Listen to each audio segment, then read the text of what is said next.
Welcome, welcome, welcome. Many of you on the True Word Faith for Life YouTube channel, if you're on the Eastern Standard Time, East Coast, you are having lunch maybe right now. And so I hope that's the case. I hope that you're having something good. I hope that you like it. Put in comments what you're having, and we will. I will be joyous with you if you're having something I like. I've had a hankering for bologna sandwich with mustard. That's what I want. So today, this is going to be a quick one. I know you've heard that before, but I'm telling you, today is the day. You are absolutely going to hear. Let's make sure we have the camera right. Folks, tell me if I am. Tell me if the camera is facing straight. Show me looking straight. That's going to be important. Anyway, let's see here. Let's fix this. Let's see. Sorry about all these troubles. Hey, there's a link in the description that's free and kind of related to this. And I'd love for you to click on that if you haven't seen that before. So today is the price of love. Loving someone. Mm, it can be, it can be the most rewarding experience you've ever had in life. But you know what? And I know that if you've ever loved someone, you can identify with this. Loving someone comes with great risk. So I call this love over gold, the price of love. What is real love? What is love over gold? Why do we love? By the way, thank you to the podcast Face for Radio audio only group that's listening to this. Please, if there's any sort of rating system, thumbs up or review or whatever, give me some reviews, especially if you're on the Apple Music and all of that. And I'm on Spotify and all those things. So put me on your playlist and however it works. I don't know how all those things work.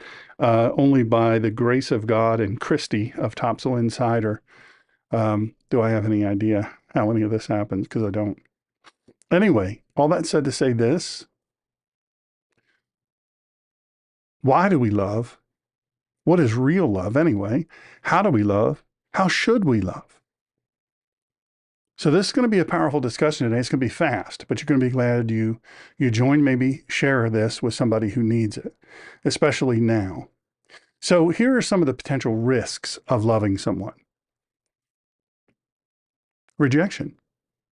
Now look, this doesn't even have to be romantic love. This can be just love, right? This doesn't have to be some sort of love that's sexual in nature or anything like that.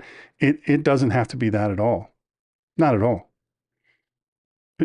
It can absolutely be friends, loving friends, people that you rely on, people that you trust, people that you think are trustworthy. Generally we don't love people that aren't trustworthy.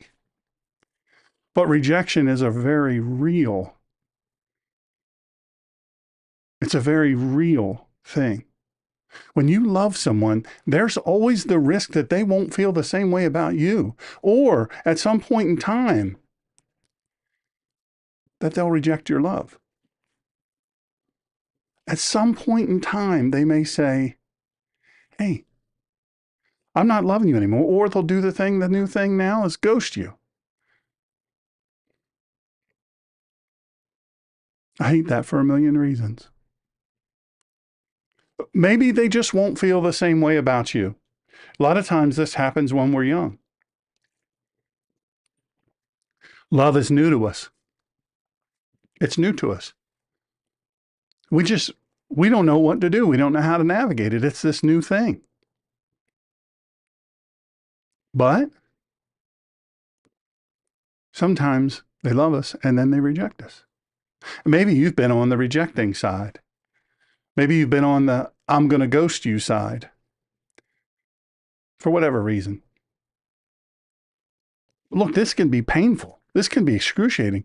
I would even say that when you get ghosted by somebody that you love, that profess to love you, man, oh man, I can't begin to tell you how painful and terrible that is. I wish I could explain to you just how utterly awful that feels. And maybe you felt that. You say, wait a second, you loved me, loved me, loved me. What changed? What was the difference? Why now don't you love me? Why now aren't you contacting me? Why were we so close for so long and then now all of a sudden, I don't even hear from you? This can lead to feelings of heartbreak.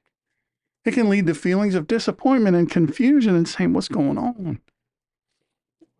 Also, it can lead to vulnerability. Love often involves being vulnerable, right? To love fully, to love beautifully. It means being vulnerable and opening yourself up emotionally to another person. This can be scary. Why? Because it means trusting someone else with your feelings, trusting somebody else with your emotions, and being open to the possibility of maybe you're going to get hurt. How about dependence? When you love somebody deeply, you could become dependent on them for emotional support, for fulfillment. If the relationship ends, or God forbid they die. But in this case, relationship ends for whatever reason. You may or may not understand it. You may or may not have the information on telling you why. Or they gave you a, look, it's not about you. It's not you, it's me. You're great. I'm just, retooling my life here. I got to really refocus. I found in my practice 9 times out of 9, and in living life, 9 times out of 10, that's a lie. They got somebody else. They've moved on. That's crushing in and of itself. But you may still feel lost and alone without them, even though they hurt you. Check out my How to Forgive Someone Who Deeply Hurt You free podcast under the live tab. And then under the regular video tab is the audio only. And then also there's a podcast tab. So whatever your thing is, but click on subscribe and hit the little bell and like and share and all that stuff. How about loss? Loving somebody means that you risk losing them through breakups, distance, or even, as I mentioned, death. Listen, I know somebody right now. I know a young lady. Well, she's my age, so she's young. But I know a lady who is an amazing, incredible person. She is. She's something else. She has a lot to offer. And you know what? She's a career woman. She said nothing wrong with that. She said, hey, look, I'm not ready to have a family and children and all that stuff. But then around when she was 41 or 42, she said, hey, my life feels kind of lonely. Yeah, I'm making huge money. I have amazing things, a house I'm barely ever at. I have some friends, but I'd sure like a mate to share it with.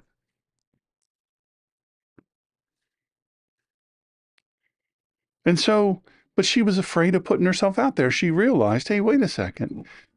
I helped her realize it, but hey, wait a second. The reason I'm Miss Career Woman, the reason I don't have any interest in any sort of relationship is because I'm afraid of it. I'm terrified of being hurt. You're not alone, by the way, if that's how you feel. But you know what? She changed her mind and she said, well, I'm going to start looking into that, figuring out why I'm so afraid of a relationship. It turned out she was afraid of loss. When she's 52 years old, she met a guy in one of the work locations, 51. She met a guy in one of the places that she takes care of around the country.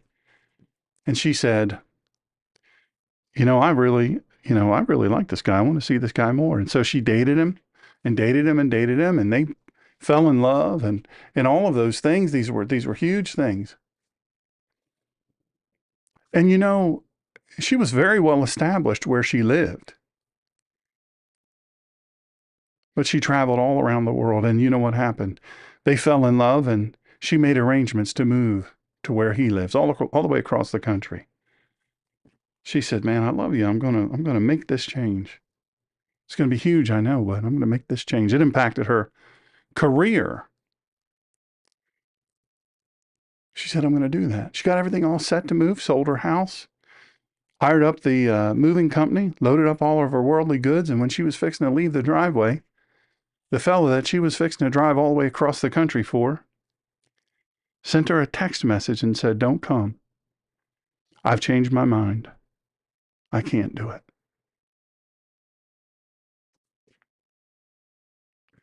I will tell you, she was on the brink of suicide. It was the most shocking thing ever for her.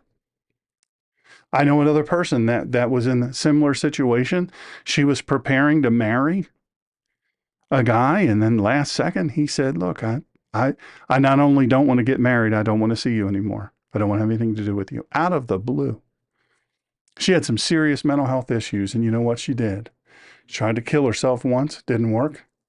So she hopped in her car, she drove to a bridge high enough to kill herself, and she killed herself. It can be devastating. It can be devastating. Breakups, distance, death. This can be one of the most painful experiences in life. Well, how about sacrifice? Look, love requires a sacrifice. It requires sacrifices. Maybe it's giving up personal time or resources to support the other person. This can be a difficult balance to maintain. It's hard. How much do I give to you without taking from me? How much is me giving and how much is me taking away? Gosh, I don't know. You have to have balance. But you know what? After a while, maybe if you get out of balance and it's all you given and all them taken, this could lead to feelings of resentment or dissatisfaction if the sacrifice feels too great for you. And you know what? Despite these risks, a lot of people believe that the rewards of love outweigh the potential downsides. I know. The rewards of love, they believe the rewards of love will outweigh the potential downsides. Love can bring such great joy, companionship, emotional support, and it's often a vital part of a happy and fulfilling life. Look, I'm going to tell you personally, I love my friends. I love them. I love my wife. I love my friends. Uh, I love Jesus. I love my church. I'm telling you, if you're one of my friends, I'm telling you right now, I pray to God you know how much I love you. I pray that I'm the type of person that makes you feel loved, truly, truly loved and valued. So critical to me, so important to me to love my friends, to love my family. I love my children. I love my son and I love my daughter and I love my son-in-law and I love my little baby, grandbaby Will. Papa loves you. I love the little baby that's growing inside my daughter's belly, grandbaby number 2. I love them. I loved my daughter before she was born. I have never experienced that. She's my oldest. I've never experienced that in my life. Love something before it's even born. I'm telling you right now, that love overtook me. When she was born, I was overcome with emotion. I was like, wow, how could I ever love something this much? You know what? I love my family. I love my sister-in-law and my sister. I love them. They're all I got left. I love my cousins. My cousin Dave, he's an absolute. I would send these to him, but he doesn't do technology. He's an amazing, awesome human being. I love him. I loved my aunt and uncles. They're all gone. I love them, especially my Uncle Charles. He was my favorite of all time. Love. Love is amazing, and it can make your life so vibrant, so colorful, so rich. So love over gold. I've said that a few times, and maybe you don't sync with what I'm putting down over here. Take love over gold and mind over matter to do what you feel that you must. Or the heart that you hold can fall and be shattered and slip through your fingers like dust. Let me read that again. Take love over gold and mind over matter to do what you feel that you must. Or the heart that you hold can fall and be shattered and slip through your fingers like dust. That was written by Mark Knopfler. It's the lyrics to Love Over Gold. It was copyrighted by Straight Jacket Songs Limited. I used to listen to this album when I was running. I used to run all the time as a teenager. I used to run to Lewis, used to run to Rehoboth, used to ride my bike to Lewis, I've ridden my bike to Wilmington, Delaware, 90 some miles away and back. But I would listen to this on a Walkman. Remember those Sony Walkmans? I had one.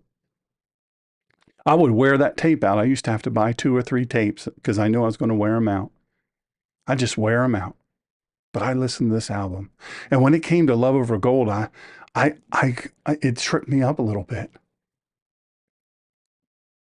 I would run for an hour or two or ride my bike for an hour or two or more, and this album would just play in a loop. But this song, Love Over Gold, it stood out to me, and I thought, man, let me write a little something about this. This had such a profound impact on my life. The phrase, take love over gold and mind over matter to do what you feel that you must. This is a statement about prioritizing what is most important in life. Look, this lyric suggests that we should prioritize love and relationship over material possessions and focus on using our minds and our intellect to achieve our goals. Taking love over gold means valuing relationships and emotional connections over material wealth, over your success. Look, financial security is important. I don't have any of it, but it's important. That all went away when I got hurt. But I realize its importance, and I don't mean to demean it. I don't seek in any way to demean the importance of planning financially. Look, financial security is incredibly important. It might not be the best sole focus of our lives, and we maybe shouldn't sacrifice our relationships and personal connections in pursuit of money. But I thought I might share with you my interpretation of this song, what it meant to me, what it means to me. Mind over matter refers to the idea that our thoughts and our mental attitude can have a powerful impact on our lives, and that we can use our minds to overcome physical limitations and obstacles. It happens all the time. Handicapped people do amazing things. Amazing things.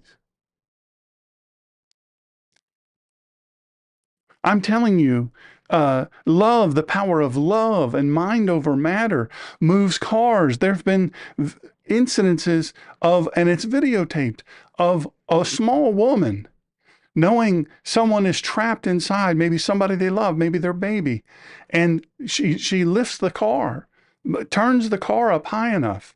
My son and I, we were on our way to church one Sunday morning, and we saw a car upside down in a field, and a bunch of people standing around looking with their thumbs up there. I won't even say, but I'm an action-oriented guy. I said, come on, son, let's go.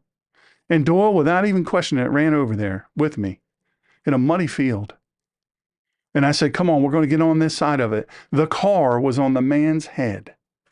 I don't know what happened. Doesn't matter to me what happened. I smelled alcohol, saw, alcohol containers. That doesn't matter. He's a living human being. I said, come on, Doyle. I didn't care about those people. Those people were standing around just looky-looing. Sadly, even including a Delaware State Trooper. I was very disappointed in that. I know my dear and one of my very best friends of all time, John, would have been so disappointed to see his brother just standing around when we had enough people to lift that thing.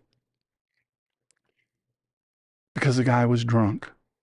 It was pretty obvious, but it doesn't matter. He's a living, breathing human being. He's loved by somebody. He loves somebody. This was early enough in the morning where you could never imagine somebody would be that drunk, but he was. He went off the road, went down a little embankment into a field, and he flipped. Didn't have on a seatbelt. He got ejected and the car rolled over, and it was literally on his head. I said, we got to get this pressure off of his head or he will surely die. Everybody said, oh, he looks like he's dying. I said, come on, Doyle. And we got under it and we pushed and we pushed and we started to lift it. Just two people started to lift it in this muddy field. And as it was lifting, and they were, kind of standing there looking at us. And finally they joined in, and then one reached under and said, come on, let's pull him out from under there. And we did. Man survived, believe it or not. I'm not saying I saved his life. That's not what the story's about. But I love my fellow man. He's flawed, I'm flawed. Look, I don't deserve the air that's running through my lungs. I don't deserve the blood that's running through my heart. I don't deserve that. I haven't earned one bit of it. But I love my fellow human being.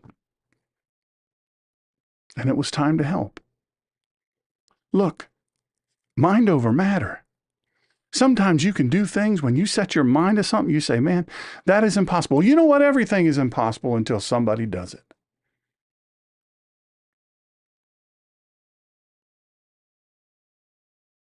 Sometimes we overcome the physical limitations and obstacles by loving, by setting our mind to it and say, I'm going to do this.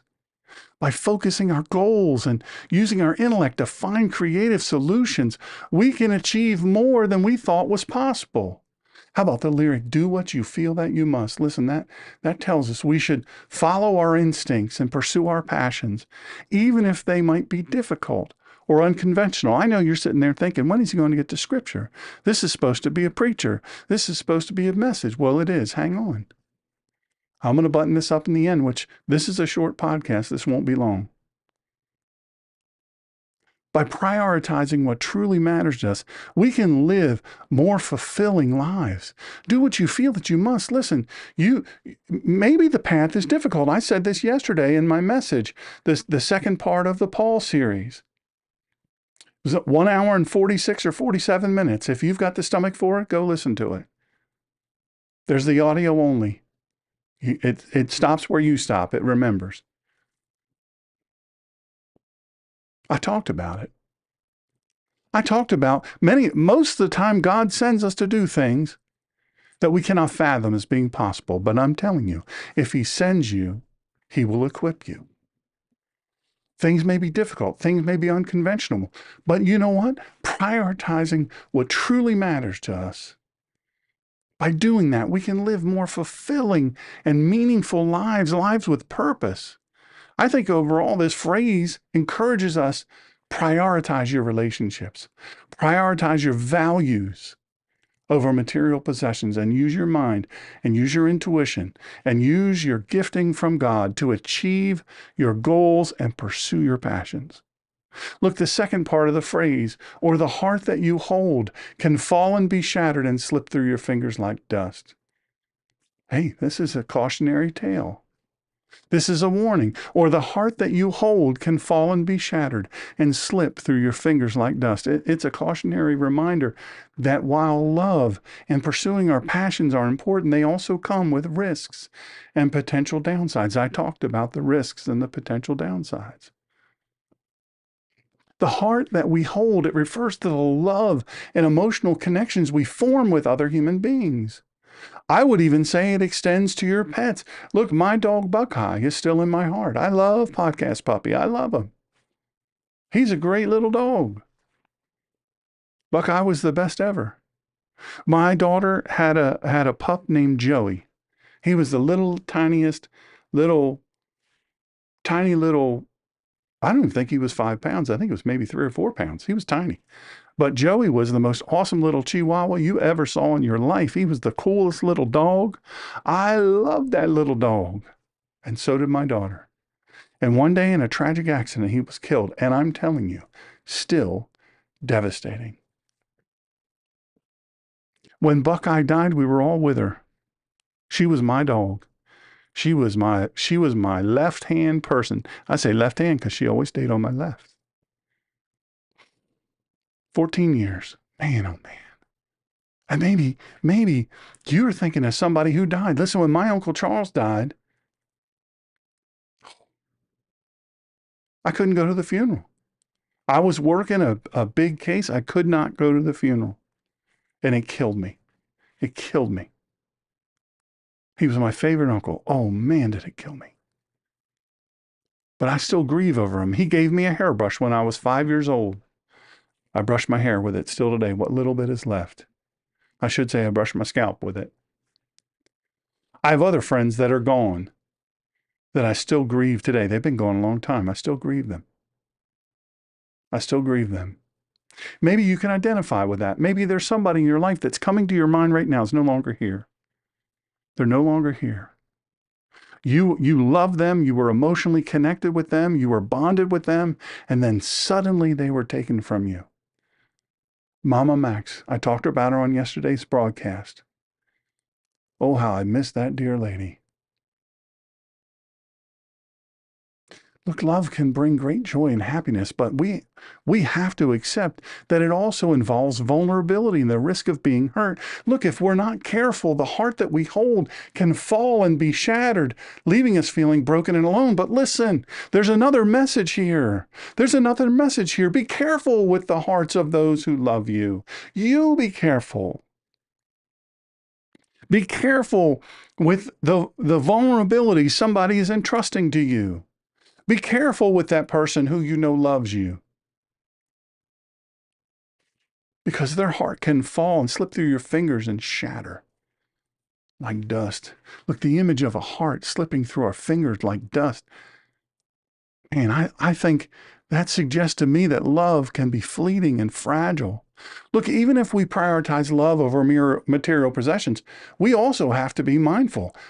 We have to nurture and protect the relationships we hold dear, because as much as you love them, they may be just as bought in as you are. I can't tell you the importance of remembering that. I think overall this phrase is a reminder to balance our pursuit of love and our passions with an awareness of the risks involved. We should value our relationships and personal connections, but also be mindful for protection. Look, yes, grief is the price of love, but love is worth it. You have to keep in your mind there is a potential for heartbreak and loss. By taking love over gold and using our minds to pursue what we feel we must, we can find a fulfilling and meaningful path in life. But we can also protect our hearts and our relationships. Look, Dire Straits wrote this song. I believe they wrote it about this very dilemma. And it's called Love Over Gold. I'm going to read you the lyrics. You walk out on the high wire. You're a dancer on thin ice. You pay no heed to the danger and less to advice. Your footsteps are forbidden, but with a knowledge of your sin, you throw your love to all the strangers and caution to the wind. And you go dancing through the doorways just to see what you will find, leaving nothing to interfere with the crazy balance of your mind.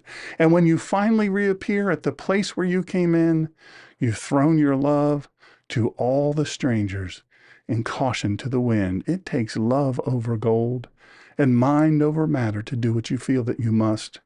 When the heart that you hold can fall and be shattered and run through your fingers like dust. Look, Scripture tells us to prioritize love over material things, the concept of loving God, the concept of loving your neighbor as yourself, and being known as believers by how we love one another.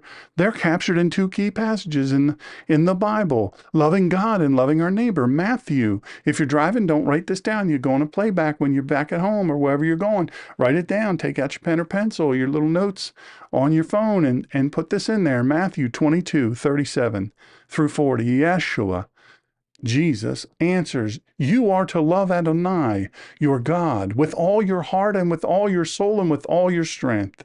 This is the greatest and most important mitzvah. And a second is similar to it. You are to love your neighbor as yourself. All of the Torah and the prophets are dependent on these two mitzvot. Then there's being known by our love for one another.